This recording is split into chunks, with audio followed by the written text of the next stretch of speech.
Welcome to the Remarkable Retail Podcast, Season 4, Episode 11. This one goes to 11, Steve. It's Part 2.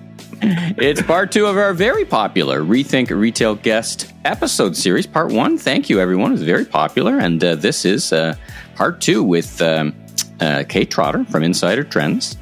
We've got Aoife Herzog, retail expert and author, and then Rob Garf, our friend Rob from Salesforce. Yeah, it's really been fun to, we often have guests, but usually one at a time. And so it's been fun to mix it up a little bit and talk to some old friends as well as some new ones. We don't have a lot of time with each of them, so they're like a sampler episode. So, each brings such great insights and such a treat to speak to them. And we also kick it off again with Julia Raymond-Hare and Gabriella Bach, who join us and talk a little bit more about the Rethink Retail list and what they're all about and where they're going with it. So we have them on as well at the beginning of the session.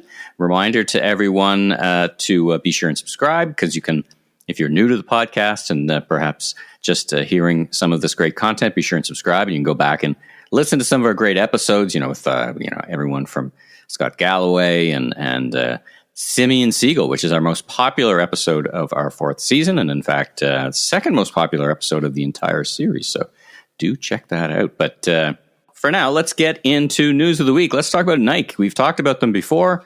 Everybody talks about Nike. Their earnings are out, and they've made a few announcements. What's your observation about what's going on with Nike?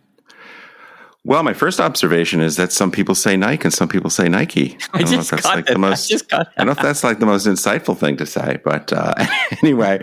Well, we're getting to the tail end of earnings season here, and Nike's earnings came out this week. They beat expectations, but on an absolute basis, they seemed kind of lukewarm. Their overall sales increase was just about 5%, though North America was the star there. And their net income actually dipped a little bit, but their margins are still pretty high. E-commerce grew 19%, which is kind of in line with the industry, but nothing spectacular there. They definitely called out that supply chain was an issue and that they would have done considerably better had they actually been able to get product, which turns out to be pretty important to sales. I know that's a big insight that I'm dropping right there. But, Nike, I think, it continues to be one of my favorite brands. You were talking about the Simeon Siegel episode about the debate between DTC and wholesale, and Nike is really a brand that has been leaning into what they call their consumer direct offense now for, I guess years. It's about, they've been working on it for 6 or 7 years, but sort of public with it, I guess, for 4 or 5. And you could see it a little bit in the results. They've been pulling back on their wholesale partners. So they reported that wholesale sales were actually down a bit, and that sales in their own various stores were up 14%. So that's pretty strong. Their Nike Live format, which is their smaller kind of membership-based format, which I think they're planning to grow to a couple hundred stores over the next few years. They called that out as performing well. And they announced, as part of this hybrid strategy, standalone Michael Jordan stores. So obviously Michael Jordan brand has been a huge part of Nike for, 3 decades now probably. And they are now going to be experimenting with a Jordan-focused store. So that should be interesting. Let's talk about Amazon. We've never talked about them, so it's good to kind of bring them up. It's good to finally get them in here. I'll get them in here. But, I guess the news here is Wells Fargo, and then Wells Fargo talking about their apparel dominance, which is pretty massive, almost double that of Walmart. What do you make of all this? Yeah, well, I think Wells Fargo was perhaps the first investment firm to say, and we don't have exact data on this, but they called out what they believed was a new fact last spring, that Amazon had overtaken Walmart to become the largest U.S. apparel retailer. And yes, now they are projecting that their sales will get to double Walmart's, which is a pretty impressive feat. Yeah. They also say that, or estimate that Amazon makes up about a third of all online apparel. So that's as most people probably know, that's lower than the average online penetration. But it's, I think we certainly don't think of Amazon as a major fashion player, and their strength is certainly much more on the basics side. Mm-hmm. But it's just really amazing how that business has gone from, pretty much not much at all 6 or 7 years ago to be such a large piece. The real challenge, which I think is very much part of their physical store strategy, is going to be how do they get into the higher end parts of apparel, the more fashion driven part. And, they don't really have the brands for the most part available to them. So it's a bit of a assortment issue, but they've been working hard on that for a long time.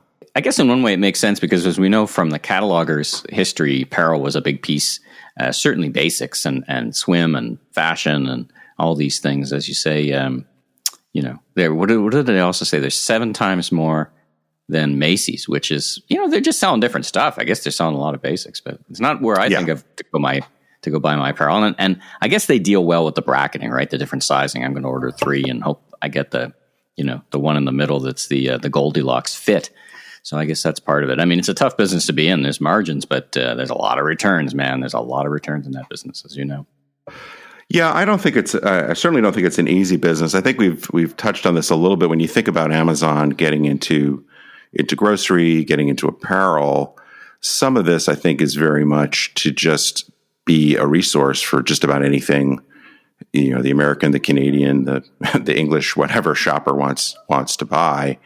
That leverages their supply chain, keeps the flywheel spinning, and as we've touched on a few times, Amazon at this point, retail is about advertising, and so the more data you can get, the more frequency you can get, the more traffic to the site you can get, the more you can leverage that to where the money is, which is, as we've learned recently, advertising. So I think they're going to keep pushing, and they are in a position to deal with some of the margin challenges and absolutely the returns piece of it because they make up for that on the ad side, I think. Well, let's talk about Curb Your Enthusiasm. Great TV show. Sorry, I'm just reading our notes here. Curb Enthusiasm. I thought it was Curb Your Enthusiasm. Are you a fan of Curb Your Enthusiasm, the show, by the way? I am. It's pretty good. Pretty good. I actually have a cook on my barbecue show that is extracted from one of my favorite episodes, the Palestinian chicken episode, which was one of my favorites, and I actually make that recipe, so check that out. Anyway, what are we talking about? We're talking about some numbers that came out, talked about the consumers are loving, whether it's BOPUS or curbside or whatever, that we get some big numbers, so talk about that. Yeah, I know we touched on this in the past, this curbside enthusiasm, which is a subchapter in my book, shameless plug. But, buy online, pick up in store has been a growing phenomenon in retail for over a decade. But like many things during the pandemic, it was greatly accelerated. So we saw some stats that buy online, pick up in store more than doubled from 2019 to 2020. So that's pretty impressive. And the prediction is that it's going to grow another 21% or so this year. So when you just think about that on a couple year stack, I mean, that is amazing changes. I think what will be interesting, and we've kind of anecdotally heard some of this, whereas Target is really kind of doubling down on the curbside pickup part of it. I think a lot of other retailers are reporting that the curbside piece is waning, but the willingness of customers to go into the store to pick it up is growing. So to a certain degree, it doesn't.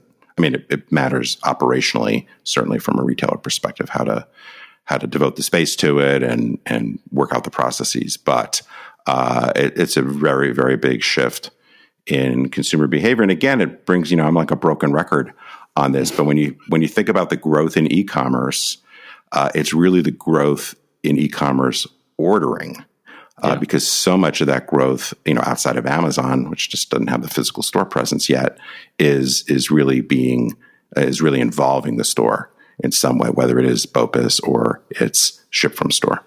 Yeah, and Target's the poster child, so to speak, for that point, right? What did I read? 95% of their e-commerce sales were store related in one way, shape, or the other. And by the way, we should tell the folks we're going to have a great guest from Target on shortly after we get back from Shop Talk, which we're off to this weekend. So a little bit of a hint.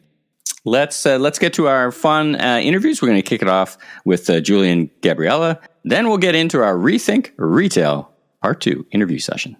Julia Raymond-Hare and Gabriella Bach are here with us to talk a bit about the Top Retail Influencer Program. Yeah, welcome, Julia. Welcome, Gabriella. Can you first tell us a little bit about yourselves and Rethink Retail? Gabriella, why don't you kick us off? Sure, and thanks so much for having us. I'm Gabriella Bach, Rethink Retail's managing editor, and I also produce our weekly podcast called The Retail Rundown. For your listeners who might not know us yet, Rethink Retail is a multimedia destination for executive-led insights into the trends and innovations that are transforming the global retail landscape. We were founded in 2018 by our managing director, Paul Lewis, and our other co-founder and our editor-in-chief, Julia Hare. She's here with us today, so I will pass it over to her and let her tell you a little bit more about us. Hey, thanks, Gabriella. Howdy to all the listeners. Happy to be here. Again, I'm the editor-in-chief of Rethink Retail. We also have an amazing podcast produced by Gabriella. I often host it, but not always. And I'm happy to be here today with some of our top influencers, Steve and Michael. Well, thanks. We're glad to have you. So, Julia, maybe you could just tell us briefly about how this top retail influencer list came into existence. I would love to. It was very much an organic pursuit. We wanted to create quality content covering retail news and trends. And as a host of a brand new podcast, this was back when actually we got laughed at by other people. They're like, oh, it's just a podcast, you know? But now podcasts are going swimmingly. And we started out, we needed to get experts on the podcast to help give us a little bit of credibility and to share their viewpoints on what was going on in the industry. And that was pre-pandemic, so it wasn't as crazy.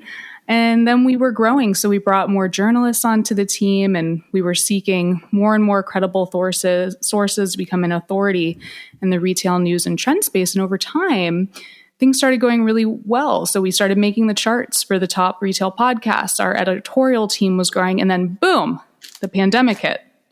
So while there were a lot of challenges during that time from a media perspective, advertising dollars and such, we did see an uptick in people's interest in us. Our traffic online was growing, and the experts we were connected with really started to take on an even more important role as industry experience and massive rapid change was going on. People were looking to them for, hey, what do we do? How do we tackle this? How do we roll out curbside in 3 days or whatever it was? So we realized, hey, we have something here. We've built an audience of retailers, but we've also built something bigger, an entire community of thought leaders who were helping us share the pulse of commerce and where things were going. So this roster of incredibly intelligent individuals became our top retail influencers list. And we look to them to help share all of the craziness and distill the information for the retailers in our audience.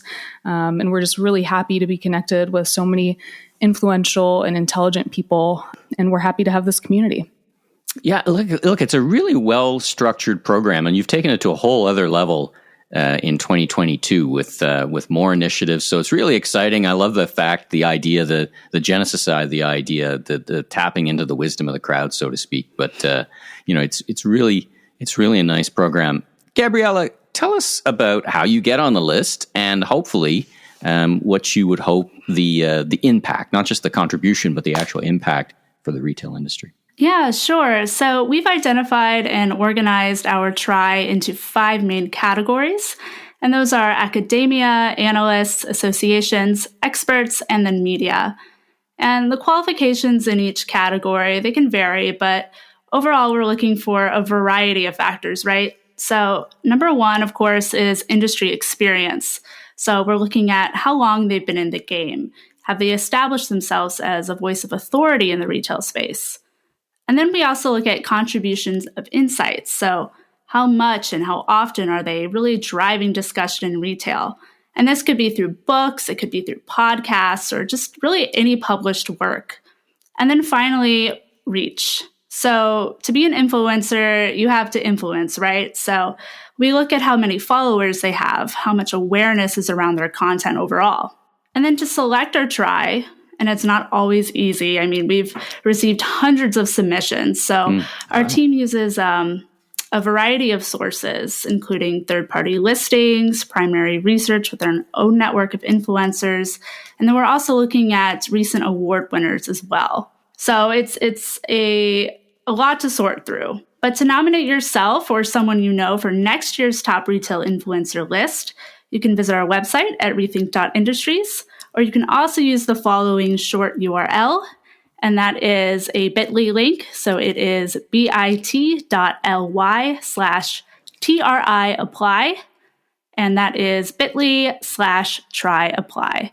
And then I guess my vision for the try is really that we can just continue to cultivate this real sense of community within retail thought leadership, and then hopefully schedule our own try events and meetups in the near future.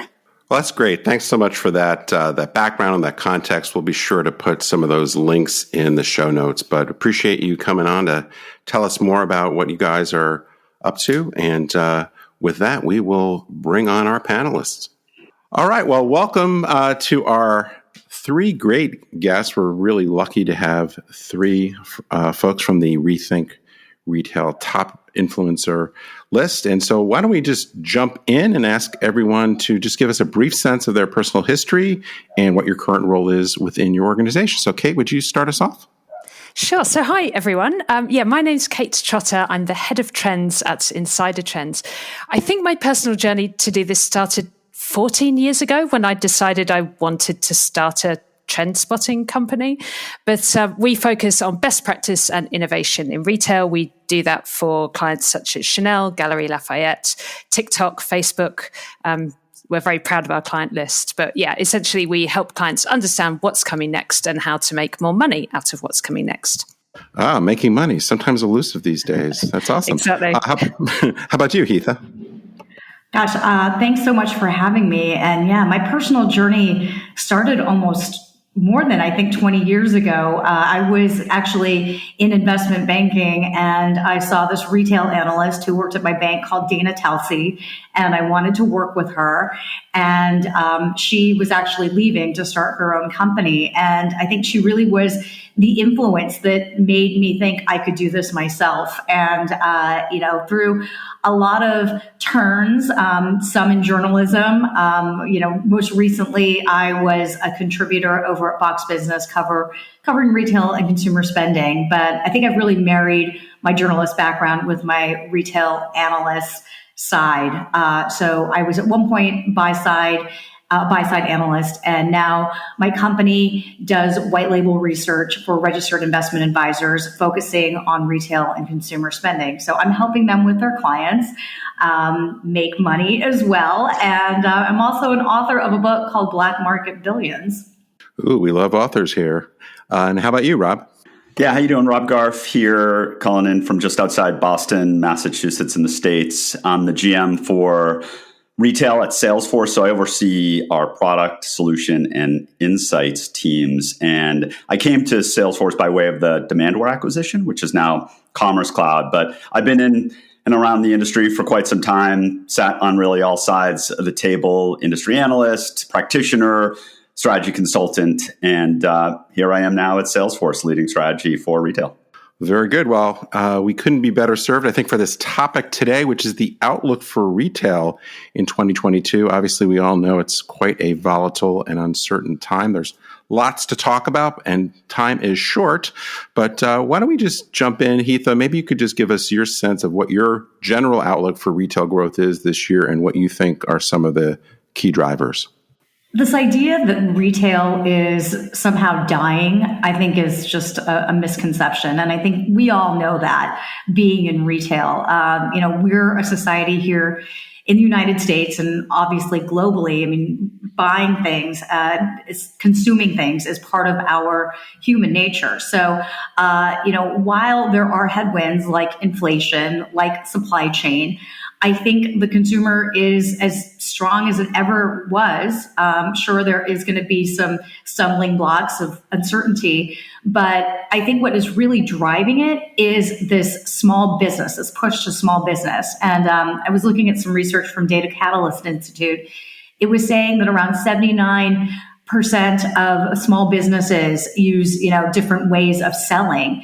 And it's true. The last time I bought something, I was marketed to on Instagram. So I think things are going to get a little bit smaller. I'm going to date myself a little bit, but I'm a kid of the 80s. Malls are our thing. And I'm not saying the mall is dead, but I think things are just going to get smaller. And I think that's what's going to be driving the consumer to purchase more. That's interesting. Now, Rob, I would assume in general, Salesforce is working more with larger clients. So what's your perspective, and is there any, counterpoint to what Heath was saying? Yeah, absolutely. And one of the most common questions I'm getting these days is, how do I comp COVID? How do I think about coming out of the pandemic where we saw 57% year-over-year digital growth in 2020, followed by 16% digital growth in 2021? And CDOs, CEOs are going to their board and trying to explain what this year is going to look like. If the first couple months are any indication, we are going to see digital growth. Last month, February, we saw, based on our shopping index here at Salesforce, a 6% growth in digital sales. Much of that, or all of that, was driven actually by inflation, because we saw pretty much flat order volume and units per order as well, flat. So, the question becomes, how do you use the value of both? And Steve, I know you're bullish on this, the store and digital, to lift all ships. And that's really where we see the theme this year. The store is coming and roaring back, but how do stores actually continue to lift digital? Our research actually shows that 60% of digital sales will be driven by the store, whether that's demand being generated or demand being fulfilled. So we see a healthy, similar to, as Heath has said, year ahead, but it's really the combination of both digital and physical that are going to lift all ships. I'm thinking about inflation, and it's gone from being a non-factor to probably one of the most important factors in retail. And Heath, you were mentioning that, and it's probably the biggest lift we've seen in a generation. So what's the playbook here? I mean, we've got inflationary pressures coming from everything from supply chain and from labor. That was happening even before the spring. Now we've got a war in Europe that's going to drive up food inflation prices. So the consumer's getting battled from all elements. What's the playbook here, Heath? I think in specific categories, prices become, it's almost, prices are agnostic. I think the best example of this is when you look at products from Apple, for example. The price of the iPhone or any product that they are offering can continue to rise, and the demand will always be there. And I think from the retailer side, that's what they have to examine. You have to look at what products the fact of the matter is prices are going to rise. But the question is, what product is going to, at what point is the tipping point, right? So I think when it comes to the retail side, I think trying to make sure that they don't have any sort of customer attrition, obviously, but really examining what products are consumers going to continue to buy because they have to, or just because they want to. The demand is there. Like I said, I think the consumer is probably going to maybe think twice about purchasing a luxury item that may or may not have been a second thought a couple months ago even. But yeah, I think the retailers really have to examine what their product mix is. Rob, I guess what we're talking about is price elasticity here on a range of goods. You've got such a wide range of clients. What are you seeing them doing so far to account for inflation and to counterbalance or to incorporate it into their playbook? Yeah, the equation is pretty simple. There's the top line and there's the bottom line, right? So, at the top line, what I'm talking to customers about, what they're looking into is, how do you optimize the relationship with existing customers? Certainly, there's the attraction piece of it as well. But, our research shows that after 3 bad experiences, most every consumer is going to leave a retailer. And so, 3 strikes, you're out, if you will. And so we're finding that retailers are honing their customer data strategies. They're looking at personalization, figuring out ways to really repeat purchases, particularly those that have high turn and high frequency. On the bottom line piece, supply chain, as we all know, is going to be and continue to be extremely challenging. The variable cost where a lot of our customers are looking at are the associates and the home office personnel. We're in a whole new world of work. And I think those that are leading are looking at how to optimize their associates, particularly in the store as well. Those that have always looked at, which is most of retailer, really scan and bagging and throughput at the till, are now thinking about how do we really empower the associate to do much more than just checking out, focusing on checking in, helping the consumer find their right item through the moment of truth in the floor, not just at the checkout, but also becoming fulfillment experts, becoming social media managers, becoming service agents, really allowing those associates to look beyond just scanning and bagging, which, by the way, is not only good for the retailer, it's also good for the associates because it's giving them a career, taking on all these new skills that weren't available to them before. So again, it's really, a simple equation, but it's, when it comes down to it, the execution, both on the variable costs and how we can look at consumers in a new way. It's really interesting. I want to add too, really quickly, on the supply chain, I think we're underestimating how important the last mile is. And I think the retailers that can somehow figure out that speed to market or getting that I use furniture as an example because I'm obviously trying to redecorate this apartment, and it's taken 6 to 8 months to try to get a couch in here. But that is what is also going to add to the stickiness of that consumer and that customer that keeps coming back. We've seen so many delays in the last 2 years. I mean, even in the last 9 months, that I think that retailer that can really figure out how to do it as efficiently as possible are going to be the ones that win out at the end of the day. Heath, you talked about the small or independent business or smaller business. Are you worried that they can't compete on last mile when it gets to that same day, next day? I mean, there's a real handicap there, right? They don't have scale and they're not everywhere. Is it a drag on their performance? Are you concerned about it?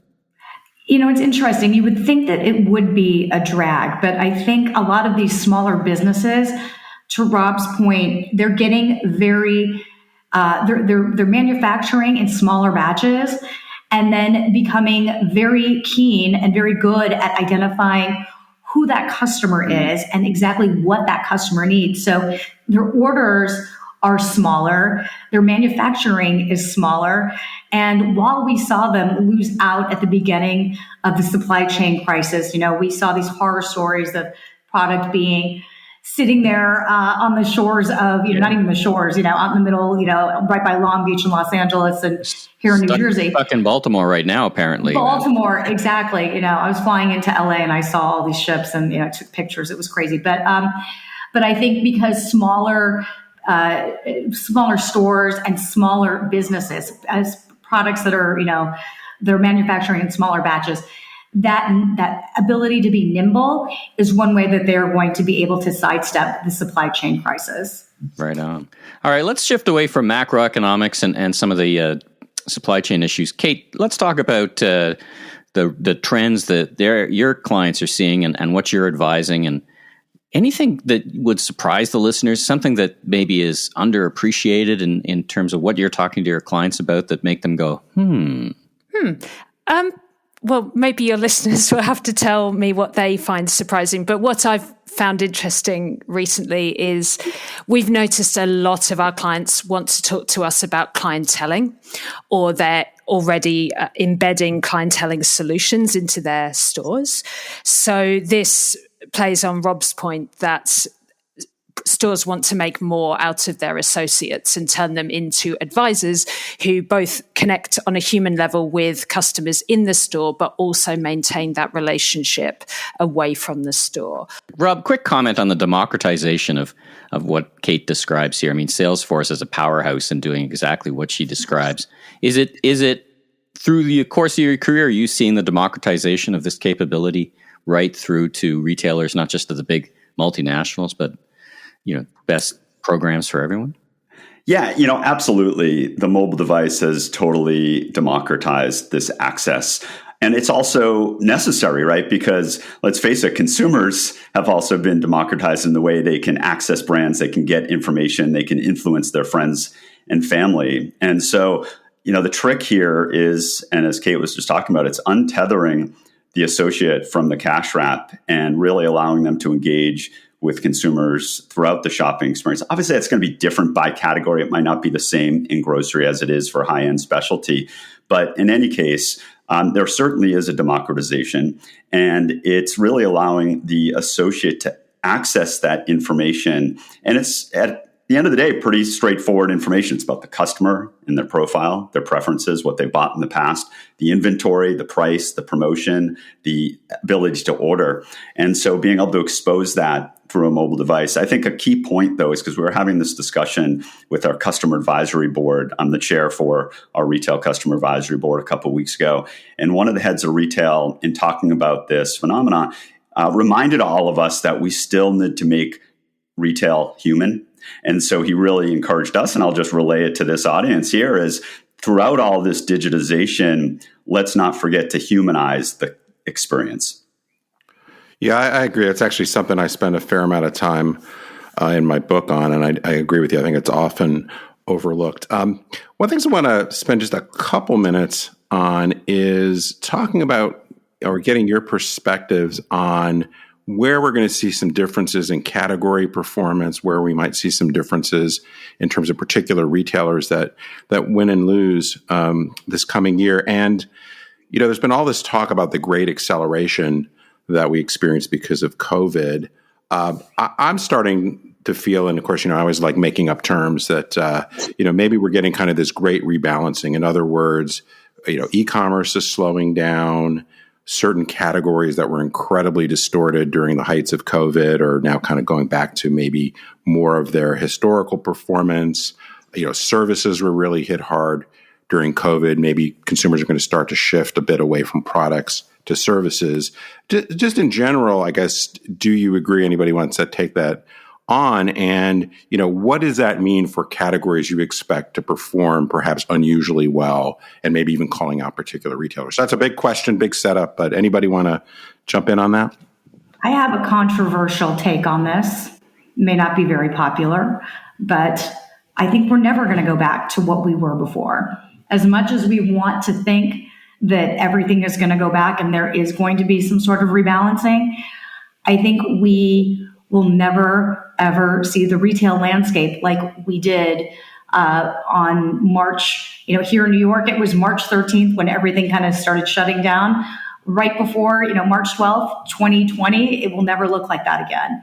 And I think that these categories, for example, athletic wear, athleisure, I think it's just going to continue. I think we're going to have that hyper focus on that because we don't know what the next 3 months is going to look like. And yes, a lot of these restrictions are coming down.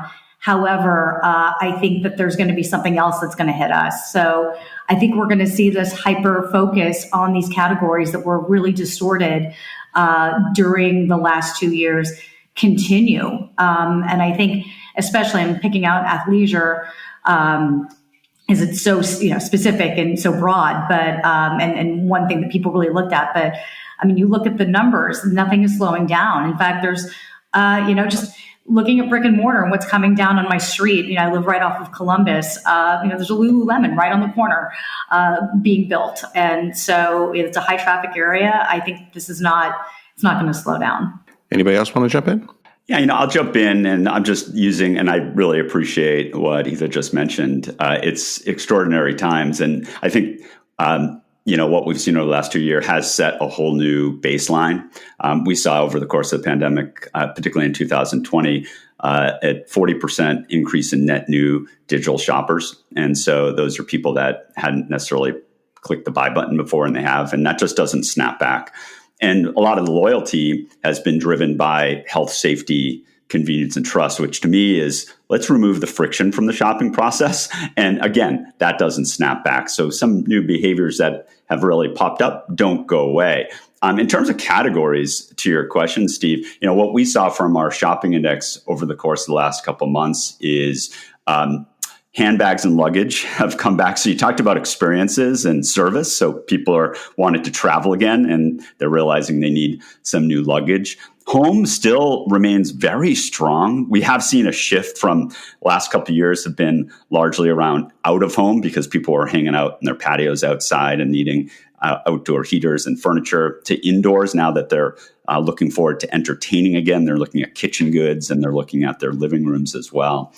We're also seeing footwear. And part of that was because footwear was so down over the last couple of years. And now people might actually see my feet again. So people like me are looking to make some investments there as well. So there is somewhat of a rebalancing of categories, but to Heath's point, in terms of the influx and the adoption of digital, whether that is a customer using their phone or an associate using a mobile device in a physical store, that will remain at high levels.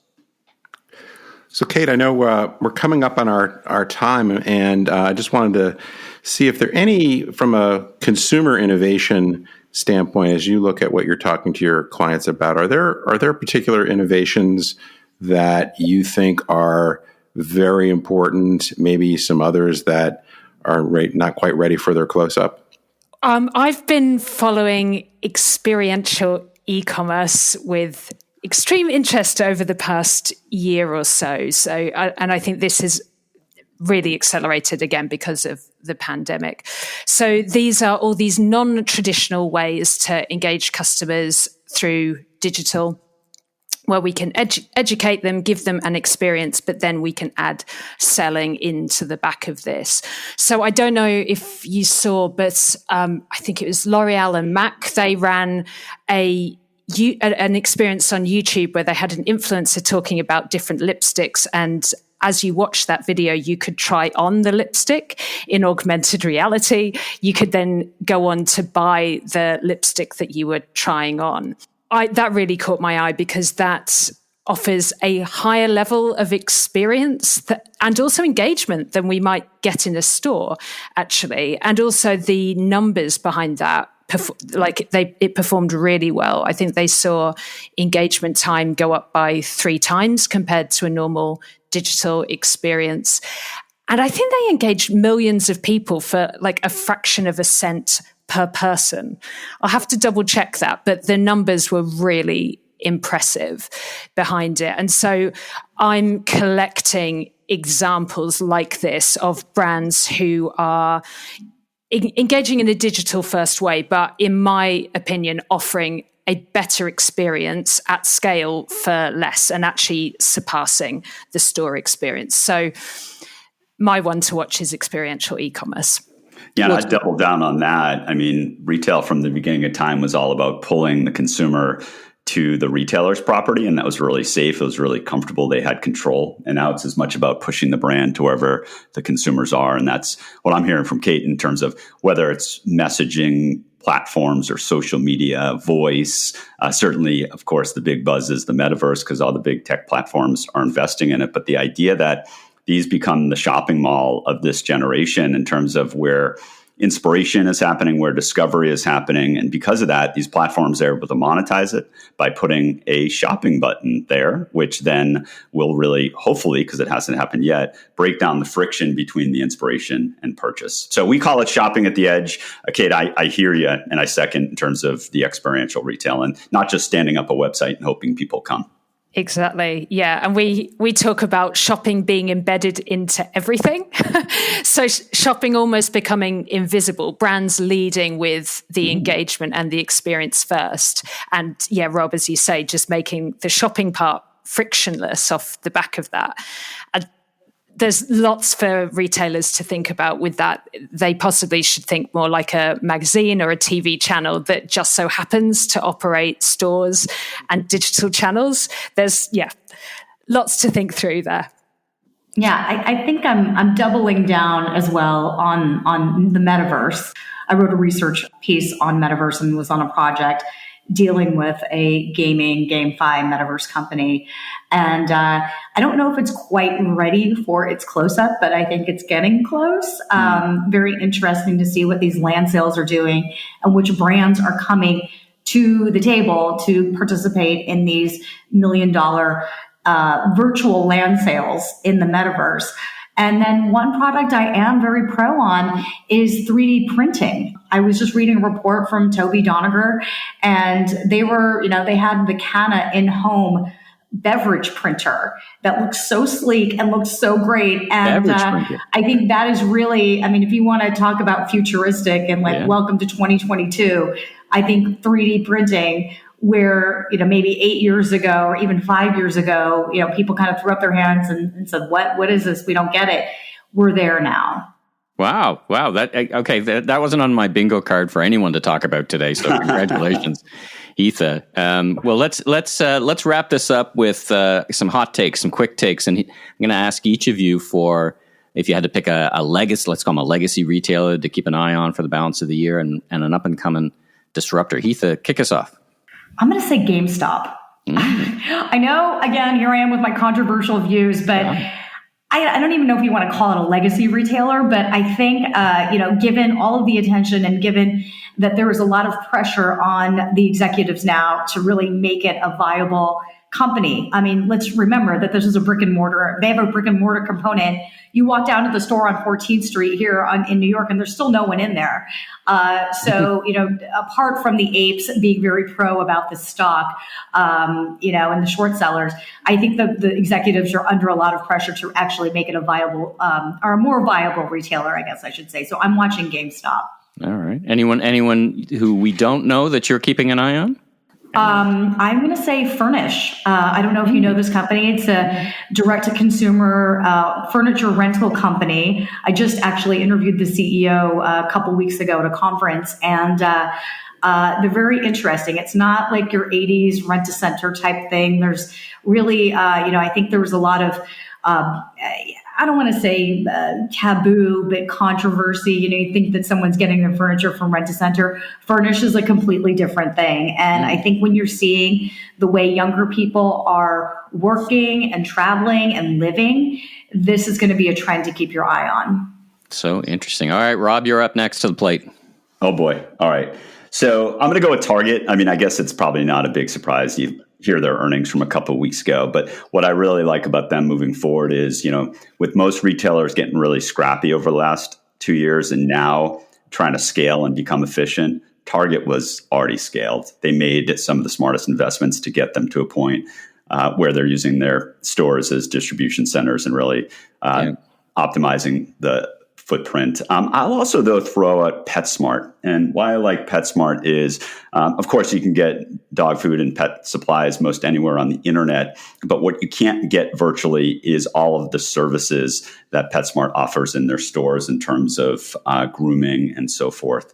So those are two, as you say, legacy or traditional retailers. I guess if I could jump to the second one is, I'd go with Shein. And it's one of these that we all probably know about, but many people may not. If fast fashion wasn't fast enough, now you have ultra fashion, but they're doing it in a new way in terms of being able to really react quickly to consumer demand through smaller buys, as was mentioned earlier in the podcast, and move really quickly. But you know what? The point of entry and the barriers are low. And so you got like Cider as an example, a Chinese copycat who's quickly coming after them with $130 million investment just recently. But I find it super interesting. Of course, as one of our values here at Salesforce, sustainability, I question how they're able to do it ethically and sustainability in a sustainable way. But I definitely have my eye on both of them. So interesting. All right, Cate, bring us home. Someone we might... a legacy retailer, and then someone we might not know of, perhaps across the pond. Okay. So again, I'm not quite sure if they're a legacy retailer, but I'm a massive fan of Nike's retailing. I don't think they can do any wrong. They think digital first. They're focusing on DTC. It's all brilliant. I could talk for hours about them. But actually, can I say two ones that I'm really excited about at the moment? A more traditional but forward-thinking retailer from the UK is Situ Live. So they're setting up a new type of department store. They charge brands to be stocked. The staff are mainly there to educate consumers and also live stream from the store. So every part of the store is designed to support live streams. It's brilliant what they're doing. So look them up. They're awesome. But I also discovered Plunk recently. Now, Plunk isn't really a retailer at all. It's actually a prop tech solution. So it uses AI to understand what's going on in a customer's home, and then it recommends home improvement projects for them. It puts a dollar value on the cost of each of those home improvement projects, but also shows how much that customer's home is likely to increase in value as a result. It then connects the user or the customer with financing for that project and also professionals if they need them to complete the project. It's a fantastic idea from a prop tech perspective, but I'm wondering which hardware or home improvement retailer could adopt this idea and build shopping into the back of it. So I think why I find this so exciting is, again, this is retail without retail, or retail thinking experience first rather than selling first. It should be relatively easy to build selling into the back of a solution like that. But yeah, it turns home improvement projects from a consideration into a no-brainer. Now, last really super quick question. I'm assuming you're all on LinkedIn. Cate, is that the best way to get in touch with you? And then Heatha and then Rob? That is definitely the best way to get in touch with me. My name is Cate Trotter, Cate with a C. Yeah, LinkedIn is always great. You can find me also on Twitter at Heatha Herzog, and I'm on Instagram at Heatha Herzog. And of course, you can check out my book on Audible called Black Market Billions. The link is on my Twitter handle. Fantastic, Rob. Have you departed from the physical and you just live in the meta universe? Is that the best way to get in touch with you, or I don't know about that. We'll see. It's actually an avatar. He does not exist. Is it just an avatar now? Yeah. Exactly. Yeah. No. So certainly, of course, as the others mentioned, LinkedIn is a good place to find me. Also on Twitter at Retail Rob Garf. Well, thank you to all the panelists on behalf of Steve and I for joining us on the Remarkable Retail podcast, and the folks at Rethink Retail for bringing us together. We could probably have a many hour discussion, and we'll be circling back with everyone. Thank you, each and every one of you, for your contribution. And it was wonderful to speak with you this morning. So thanks a lot. Thank you so much. It's been really fun. Thanks for having us. If you like what you heard, please follow us on Apple, Spotify, or your favorite podcast platform so you can catch up with all our great interviews and insights, and new episodes will show up each and every week. Be sure to check out our YouTube channel, and last but not least, tell your friends and colleagues in the retail industry all about us. And I'm Steve Dennis, author of the best-selling book, Remarkable Retail, How to Win and Keep Customers in the Age of Disruption. You can learn more about me, my consulting, and keynote speaking at stephenpdennis.com. And I'm Michael LeBlanc, producer and co-host of the Conversations of Commerce Next podcast, the Voice of Retail podcast, keynote speaker, and host of the all-new Last Request Barbecue Cooking Show on YouTube. And you can learn even more about me on LinkedIn or emmyleblanc.co. Have a safe week, everyone.